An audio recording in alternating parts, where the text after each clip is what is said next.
إن الحمد لله نحمده ونستعينه من يهده الله فلا مضل له ومن يضلل فلا هادي له ونشهد أن لا إله إلا الله وحده لا شريك له ونشهد أن محمدا عبده ورسوله والصلاة والسلام على سيد الأنبياء والمرسلين أما بعد فأعوذ بالله من الشيطان الرجيم بسم الله الرحمن الرحيم وَإِنَّكَ لَعَلَى خُلُقٍ عَظِيمٍ وقال رسول الله صلى الله عليه وسلم من كذب علي متعمدا فليتبوأ مقعده من النار وقال رسول الله صلى الله عليه وسلم ما من عبد يخطب خطبة إلا الله سائله عنها ما أراد بها صدق اللہ و صدق رسولہ النبی الکریم الامین ونحن علی ذلک لمن الشاہدین والشاکرین والحمد للہ رب العالمین ان اللہ و ملائکتہ یصلون علی النبی یا ایہا الذین آمنوا صلوا علیہ وسلموا تسلیما اللہم صلی علی محمد وعلی آل محمد کما صلیت علی ابراہیم وعلی آل ابراہیم انک حمید مجید اللہم بارک علی محمد وعلی آل محمد کما بارکت علی ابراہیم وعلی آل ابراہیم انک حمید مجید الصلاۃ والسلام علیک یا سیدی یا رسول اللہ وعلى آلك وأصحابك يا سيدي يا حبيب الله مولاي صل وسلم دائما أبدا على حبيبك خير الخلق كلهم يا صاحب الجمال ويا سيد البشر من وجهك المنير لقد نور القمر لا يمكن الثناء كما كان حقه بعد از خدا بزرگ توئی قصہ مختصر خالق کائنات جل جلالہ و عما نوالہ و اتم برہانہ کی بارگاہ میں حمد اور وجہ تخلیق کائنات حضور نبی پاک صاحب لاولاک تاجدار مدینہ سرور قلب و سینہ حضرت محمد مصطفیٰ صلی اللہ علیہ وسلم کی پاک اور مقدس بارگاہ میں ہدیہ درود و سلام پیش کرنے کے بعد معزز سامعین السلام علیکم ورحمۃ اللہ وبرکاتہ۔ پچھلے جمعہ المبارک کو ہم نے حضور کریم صلی اللہ علیہ وسلم کی قبل از بعثت شخصیت کے 7 مختلف پہلو ڈسکس کیے۔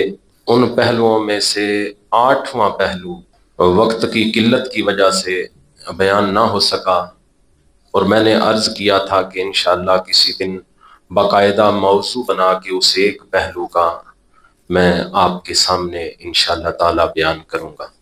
تو آج وہ 8واں پہلو حضور کریم صلی اللہ علیہ وسلم کی قبل از بعثت شخصیت کا، وہ ہے حسن اخلاق۔ آج ہماری گفتگو کا عنوان یہی ایک پہلو ہے۔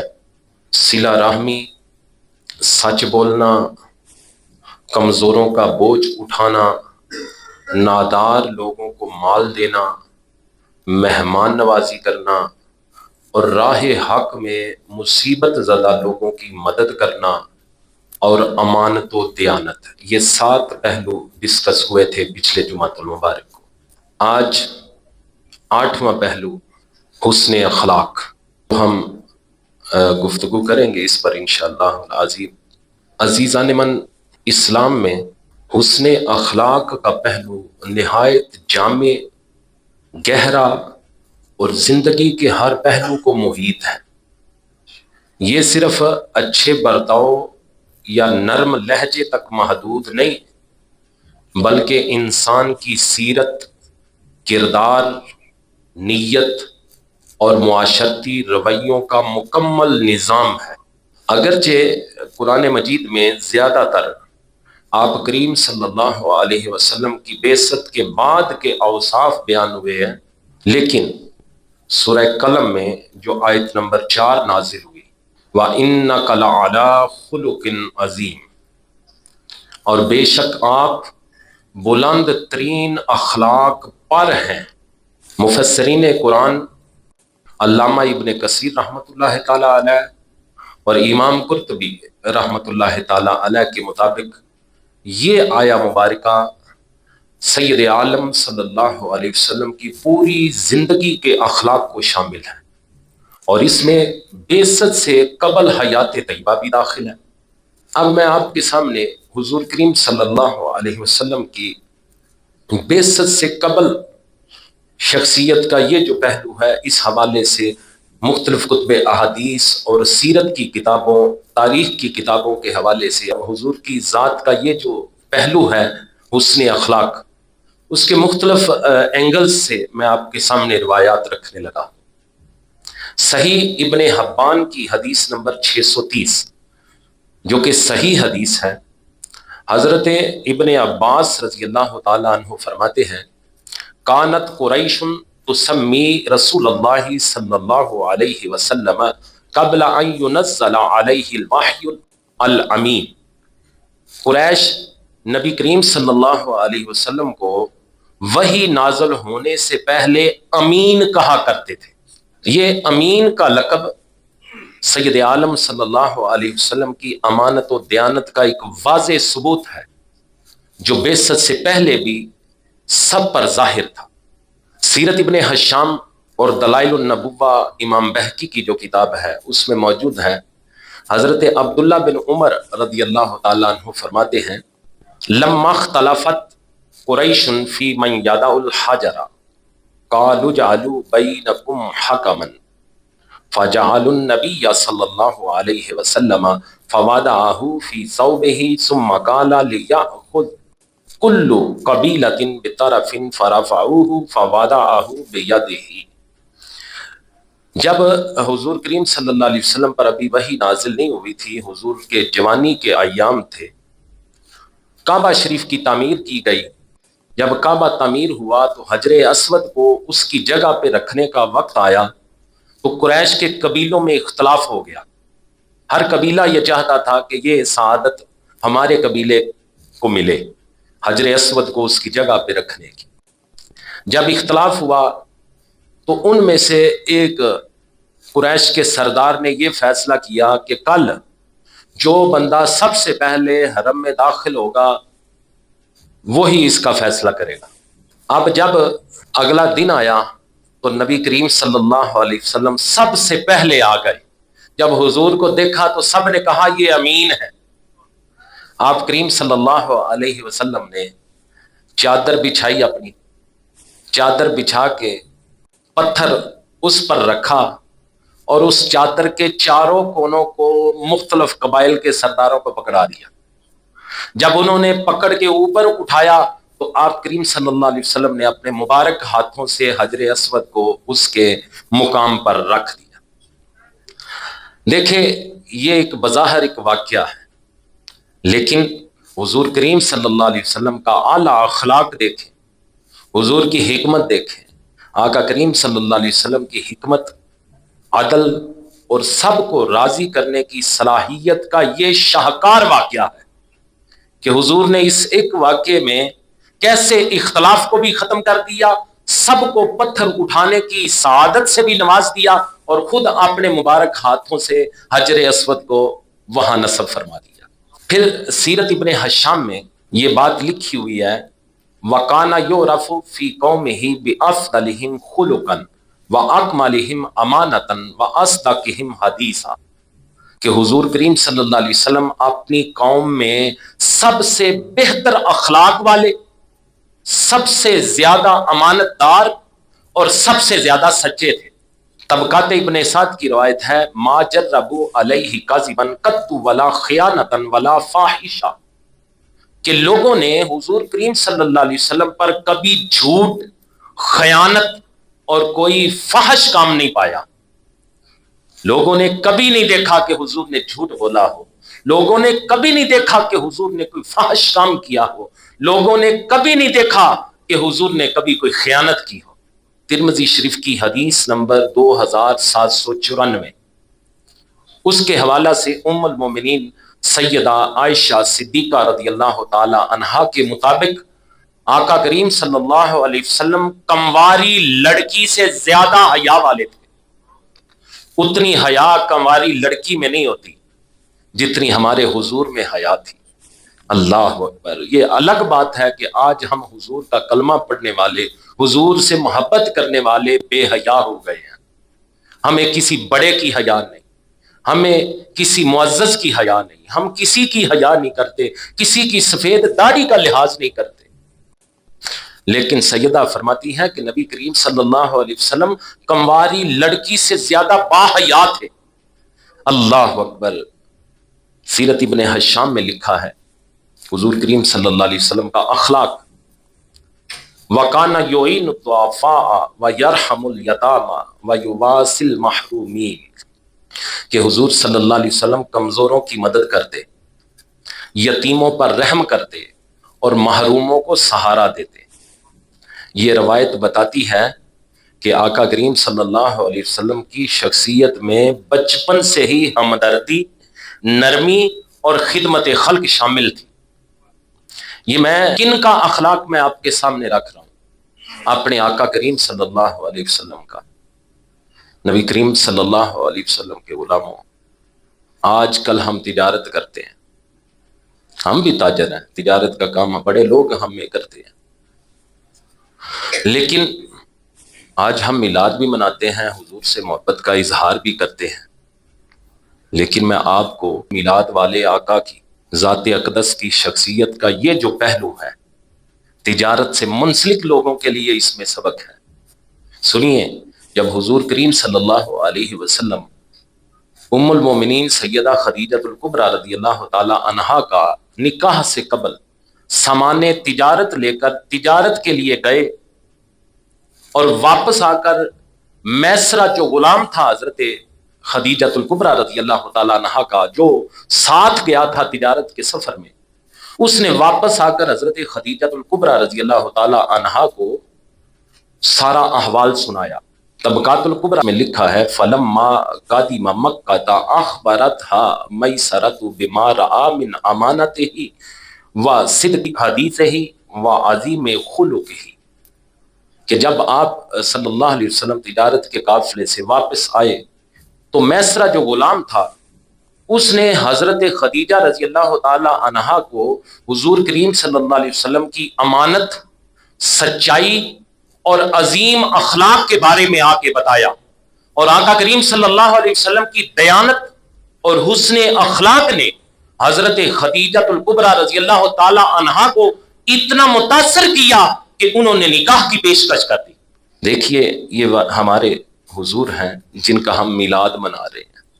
علامہ ابن کثیر رحمۃ اللہ تعالی علیہ کی کتاب بڑی معروف البدایہ والنہایہ، اس میں یہ بات لکھی ہے وَحَافِظَهُ اللَّهُ مِنْ رِجْسِ الْجَاهِلِيَّةِ وَلَمْ يَشْرَبْ خَمْرًا وَلَمْ يَأْكُلْ مِمَّا ذُبِحَ عَلَى النُّصُبِ، اللہ نے حضور کریم صلی اللہ علیہ وسلم کو جاہلیت کی گندگی سے محفوظ رکھا۔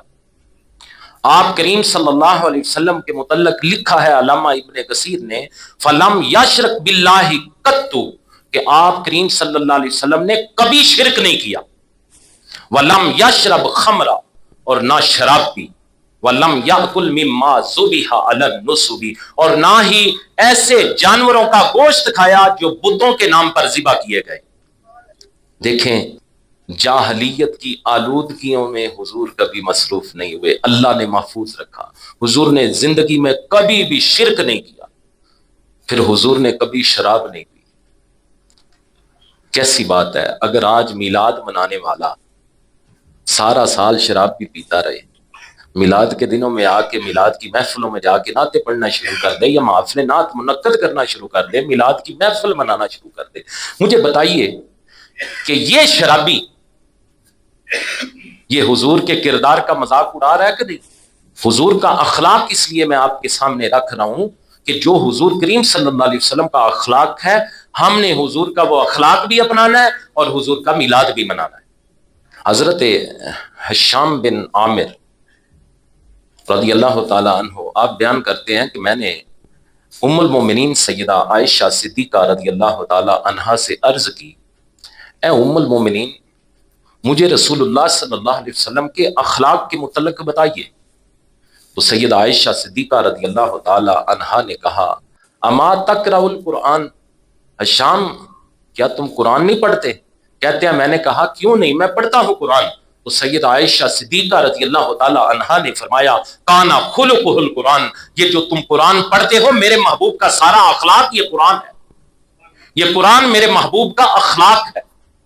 مسند احمد 24,645، مسلم شریف 746 نمبر حدیث مبارک۔ یعنی جو کچھ اللہ تعالیٰ نے قرآن مجید میں بیان فرمایا ہے وہ خلق مصطفیٰ ہی تو ہے۔ اگر قرآن مجید میں جو کچھ بیان ہوا ہے اسے کامل صورت میں دیکھنا چاہتے ہو تو میرے مصطفیٰ کریم صلی اللہ علیہ وسلم کو دیکھو۔ عزیزان من، قرآن مجید میں جن تمام چیزوں کا اللہ تعالیٰ نے حکم دیا ہے، سنیے، جس نبی کا ہم میلاد منا رہے ہیں اس نبی کا اپنا کردار کیا ہے؟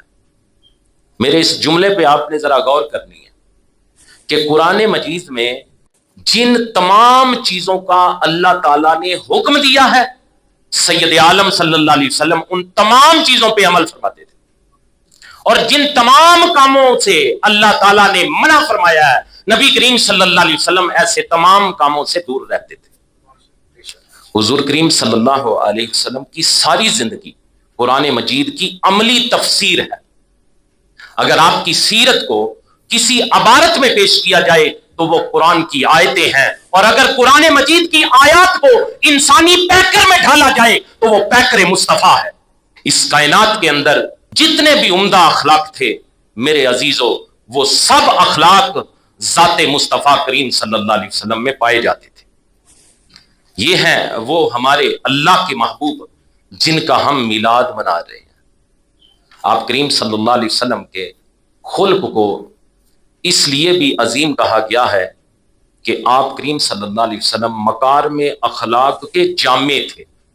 اللہ تعالیٰ نے قرآن مجید میں حضور کریم صلی اللہ علیہ وسلم کو سارے نبیوں کے جو اخلاق تھے انہیں اپنانے کا حکم دیا تھا، اور حضور میں وہ سارے اخلاق موجود تھے، اور اس پہ حضور کریم صلی اللہ علیہ وسلم نے اپنے جو اخلاق حضور نے اپنائے، جو اخلاق کی تکمیل کی، چونکہ حضور اخلاق کی تکمیل کے لیے تشریف لائے تھے، حضور نے وہ سارے اخلاق اوپر رکھے اور ختم نبوت کا اعلان فرما دیا۔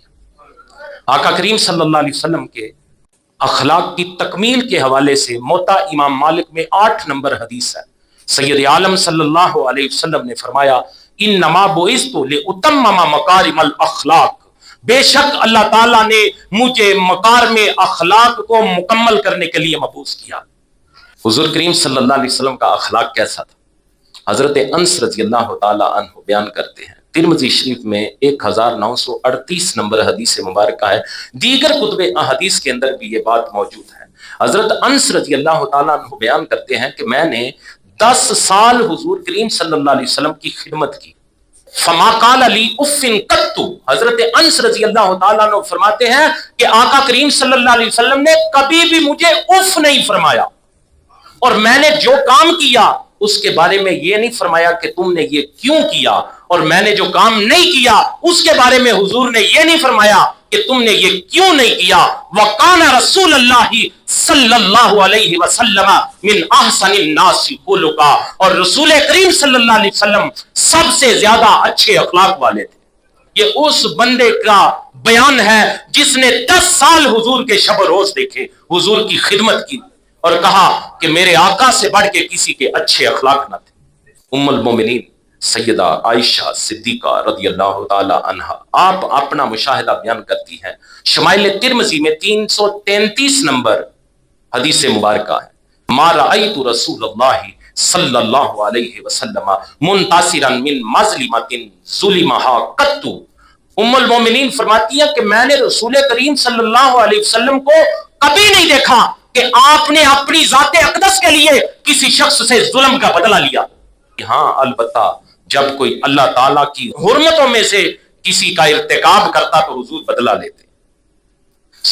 جس وقت اللہ تعالیٰ کی حرمتوں کو کوئی توڑتا تو اس شخص پر ازروئے غصہ کے حضور سے زیادہ غضبناک کوئی دوسرا نہ ہوتا۔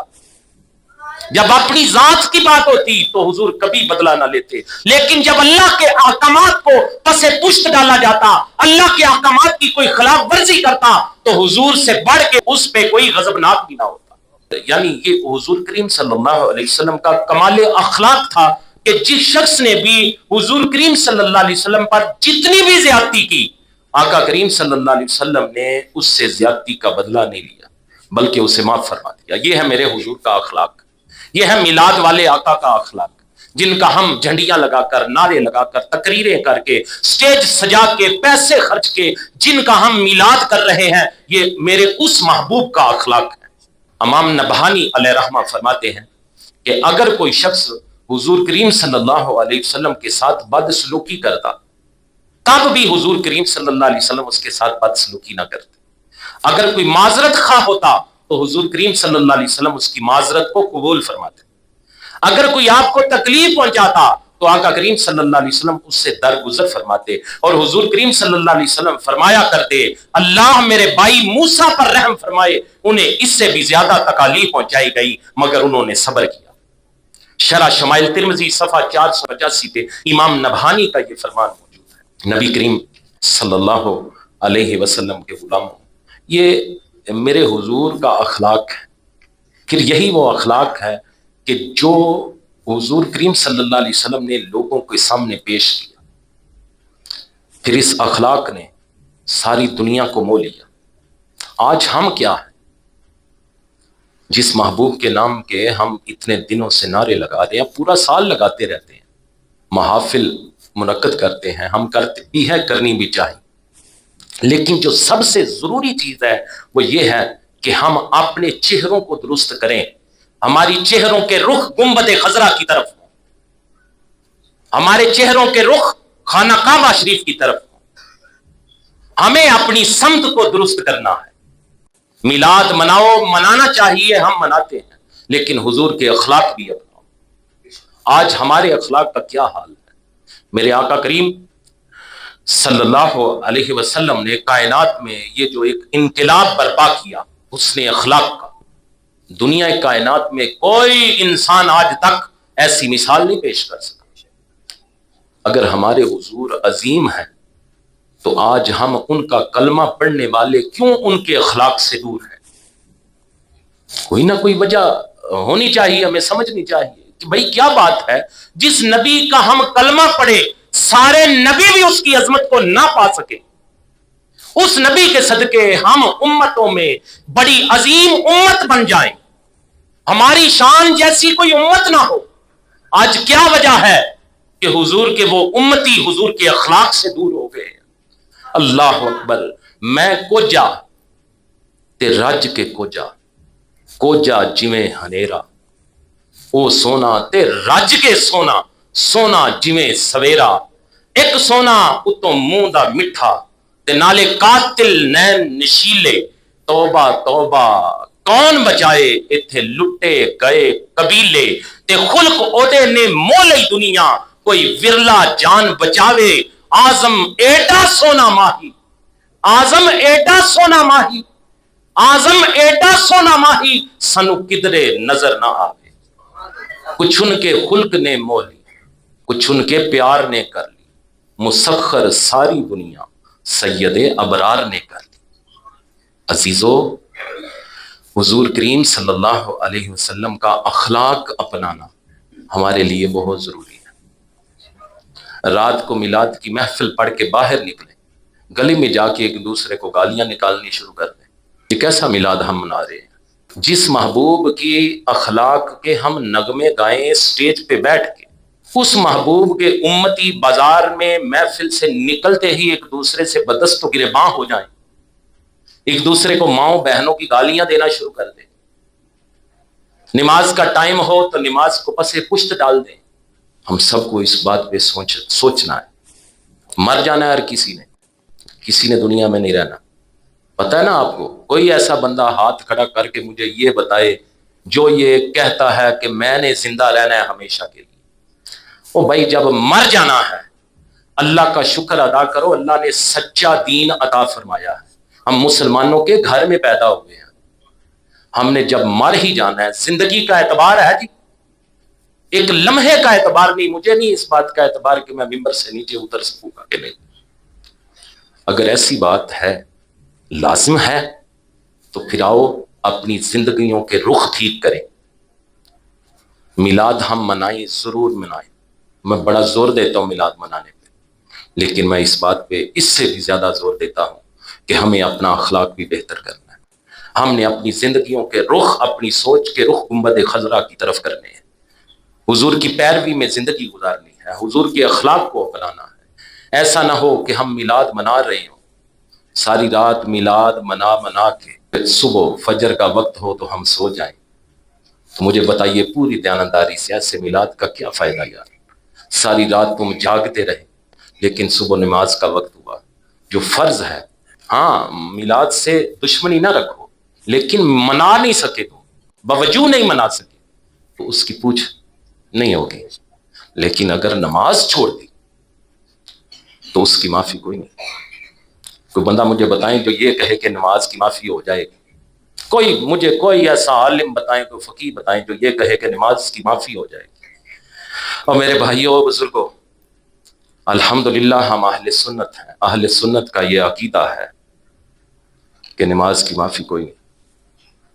لیکن اگر باوجود آپ میلاد نہیں منا سکے تو اس کی پوچھ بھی نہیں ہوگی، اس کی سزا بھی نہیں ملے گی، لیکن نماز چھوڑنے پہ سزا ہے۔ حضور کے اخلاق کو پس پشت ڈالنا حضور کے امتیوں کا شیوا نہیں ہونا چاہیے۔ اللہ اکبر۔ نبی کریم صلی اللہ علیہ وسلم، غلاموں، حضور کریم صلی اللہ علیہ وسلم نے جو ہمیں اخلاق عطا کیے، ان اخلاق کے بہت زیادہ فضائل ہیں، اخلاق کے حسنہ کے بہت زیادہ فضائل بیان ہوئے ہیں۔ حضرت ابو درداء رضی اللہ تعالی عنہ بیان کرتے ہیں، ترمذی شریف 1925 نمبر حدیث مبارکہ، سید عالم صلی اللہ علیہ وسلم نے فرمایا، ما شیء اثقل فی میزان المؤمن یوم القیامۃ من خلق حسن۔ آقا کریم صلی اللہ علیہ وسلم نے فرمایا قیامت کے دن مومن کے میزان میں اچھے اخلاق کے علاوہ اور کوئی چیز بھاری نہیں ہوگی۔ ایک اور مقام پر ترمذی شریف 1926 نمبر حدیث مبارکہ، آقا کریم صلی اللہ علیہ وسلم نے فرمایا ما من شیء یوضع فی المیزان اثقل من حسن الخلق، کہ میزان میں جو چیزیں رکھی جائیں گی ان میں اچھے اخلاق سے زیادہ بدنی کوئی چیز نہیں ہوگی۔ وَإِنَّ صَاحِبَ حُسْنِ الْخُلُقِ لَيَبْلُغُ بِهِ دَرَجَةَ صَاحِبِ الصَّوْمِ وَالصَّلَاةِ۔ حضور فرماتے ہیں کہ آدمی اپنے اچھے اخلاق کی وجہ سے بکثرت نفلی نمازیں پڑھنے اور روزہ رکھنے والے شخص کے مرتبہ تک پہنچ جاتا ہے۔ اس نے نفلی روزے نہیں رکھے زیادہ، اس نے نفلی نمازیں زیادہ نہیں پڑھی، لیکن اس کا اخلاق اچھا تھا۔ میرے حضور فرماتے ہیں کہ جو بندہ نفلی روزے بڑے رکھتا ہے، نفلی نمازیں بڑی پڑھتا ہے، جس کا اخلاق اچھا ہے، میرے حضور فرماتے ہیں کہ وہ اچھے اخلاق والا بندہ اس نفلی روزے اور نمازیں پڑھنے والے کے مرتبے تک پہنچ جاتا ہے۔ حضرت ابو ہریرہ رضی اللہ تعالی عنہ فرماتے ہیں کہ آقا کریم صلی اللہ علیہ وسلم سے دریافت کیا گیا ان اکثر ما یدخل الناس الجنہ، حضور ارشاد فرمائیے کس عمل کی وجہ سے زیادہ لوگ جنت میں داخل ہوں گے؟ تو سید عالم صلی اللہ علیہ وسلم نے فرمایا تقوی اللہ و حسن الخلق، اللہ کے محبوب نے فرمایا کہ اللہ تعالیٰ کی پرہیزگاری اور اچھے اخلاق کی وجہ سے۔ سیدہ عائشہ صدیقہ رضی اللہ تعالی عنہا بیان کرتی ہیں، ترمذی شریف 2537 نمبر حدیث مبارکہ، آقا کریم صلی اللہ علیہ وسلم نے فرمایا ان من اکمل المؤمنین ایمانا احسنہم خلقا والطفہم باہلہ۔ سیدہ فرماتی ہے کہ نبی کریم صلی اللہ علیہ وسلم نے فرمایا کہ سب سے کامل مومن وہ ہے جس کے اخلاق سب سے اچھے ہوں اور اپنے اہل خانہ پر سب سے زیادہ مہربان ہو۔ یہ پچھلے دنوں میں بھی میں نے یہ حدیث مبارکہ آپ کو سنائی تھی۔ اب حضور نے فرمایا کہ سب سے کامل مومن وہ ہے جس کے اخلاق سب سے اچھے ہوں، اور ساتھ حضور اس کے جو اخلاق ہیں اسے پنپنے کا، اسے چیک کرنے کا ایک طریقہ بھی حضور نے بتا دیا۔ وَأَلْطَفُهُمْ بِأَهْلِهِ، حضور نے فرمایا اور اپنے اہل خانہ پر سب سے زیادہ مہربان ہو۔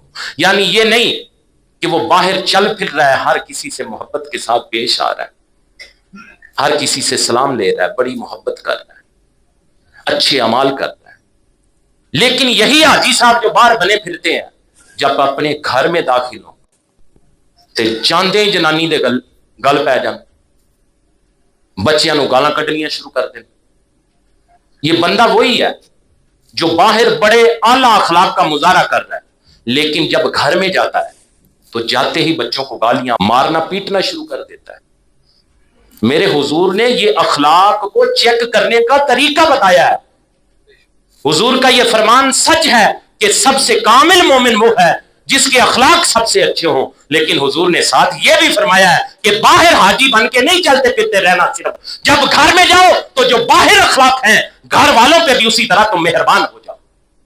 یہ نہ ہو کہ تمہاری بیوی اور بچے گھر جاؤ تو ان کے سان سوکھ جائیں، ابا آ گیا کہ فرعون آ گیا، کسی دی آواز نہ نکلے۔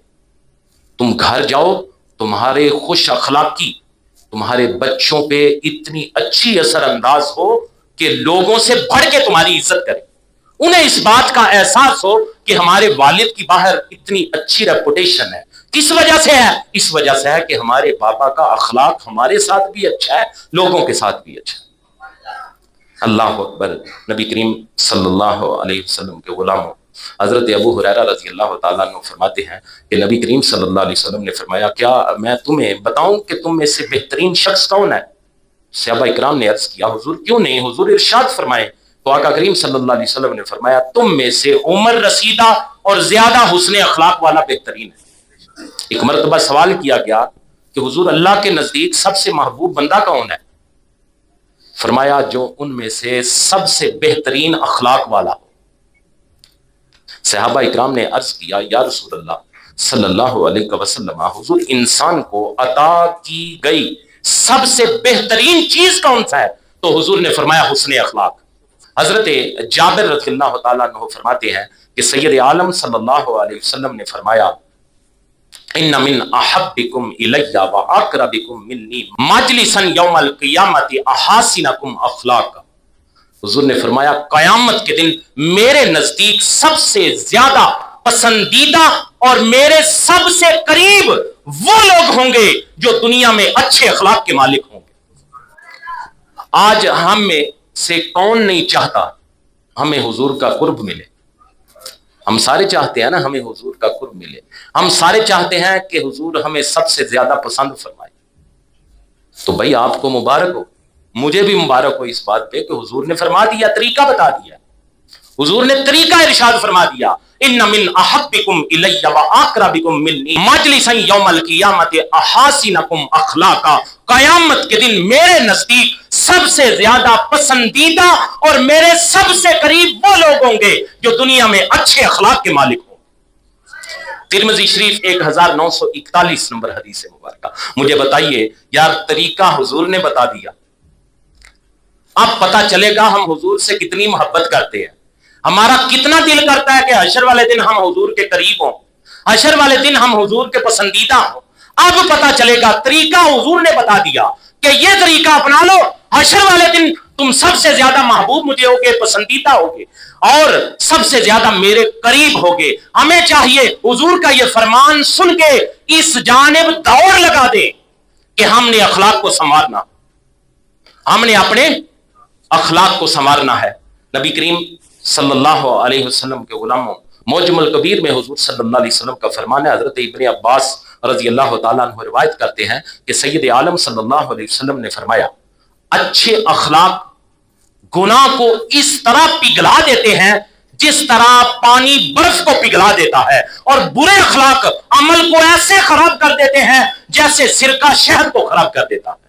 حضرت ابو امامہ رضی اللہ تعالیٰ عنہ روایت کرتے ہیں، حضور صلی اللہ علیہ وسلم نے فرمایا، انا زعیم ببیت فی ربد الجنت لمن ترک المیراء وان کان محقا۔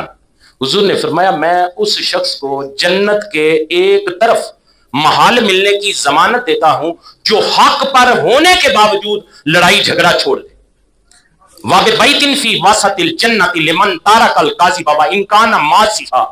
حضور نے فرمایا اور اس شخص کو جنت کے درمیان محل ملنے کی ضمانت دیتا ہوں جو جھوٹ بولنا چھوڑ دے، خواہ وہ مزاح کے طور پر ہی کیوں نہ ہو۔ وَبِبَيْتٍ فِي أَعْلَى الْجَنَّةِ لِمَنْ حَسَّنَ خُلُقَهُ، حضور نے فرمایا میں اس شخص کو جنت میں بلند درجہ میں ایک محل ملنے کی ضمانت دیتا ہوں جو اپنے اخلاق کو عمدہ بنا لے۔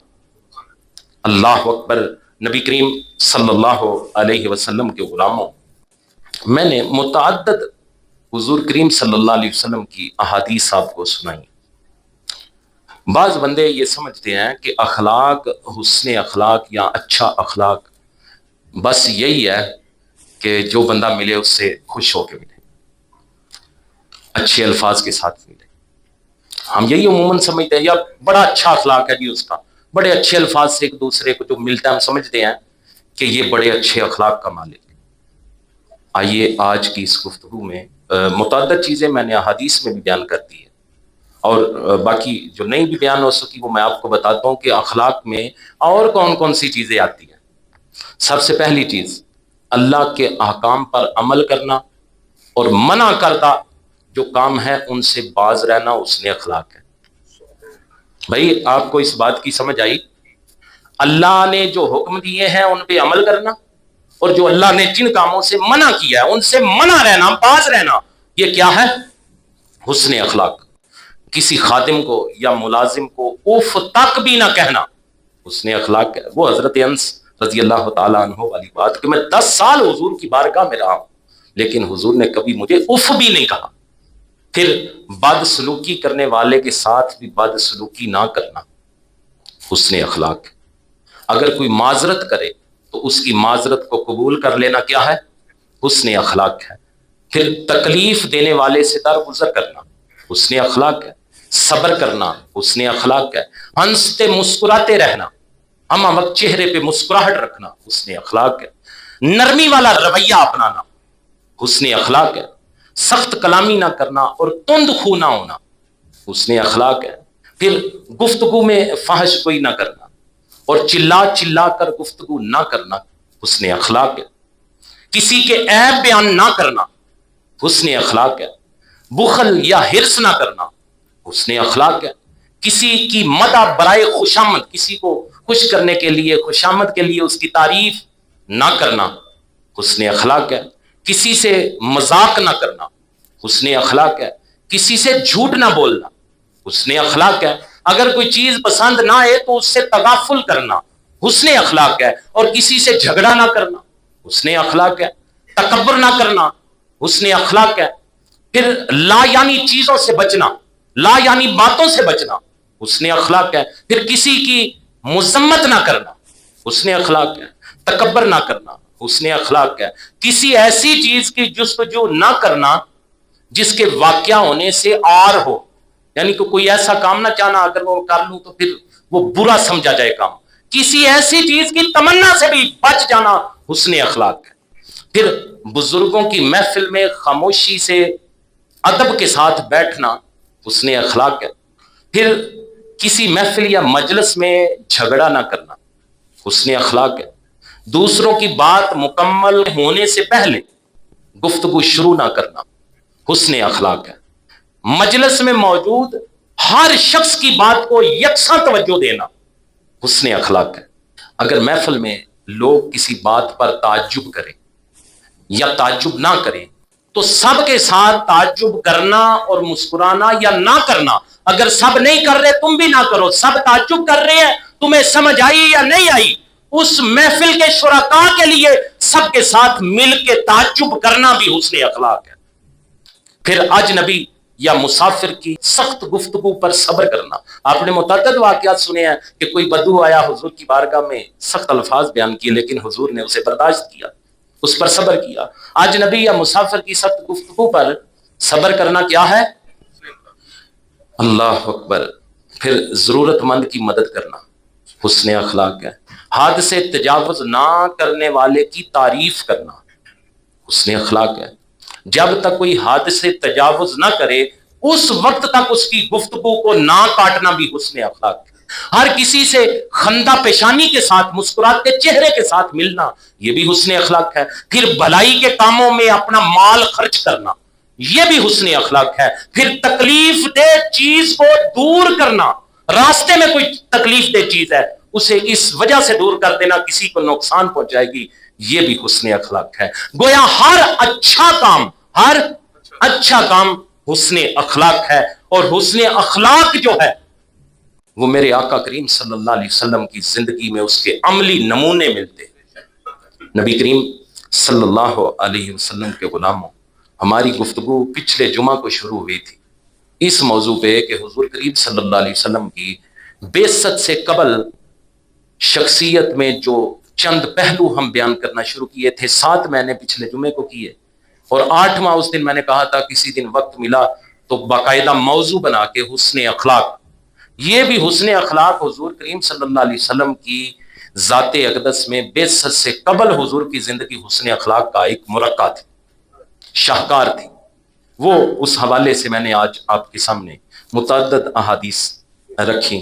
قرآن مجید کی سورہ قلم کی 4 نمبر آیت کی میں نے گویا تفسیر کے سلسلے میں اتنی احادیث بیان کی ہے۔ اللہ تعالی ہم سب پہ اپنا فضل فرمائے اور ہم سب کو حضور کریم صلی اللہ علیہ وسلم کا اخلاق اپنانے کی توفیق عطا فرمائے۔ سبحان ربک رب العزت عما یصفون وسلام علی المرسلین والحمد للہ رب العالمین۔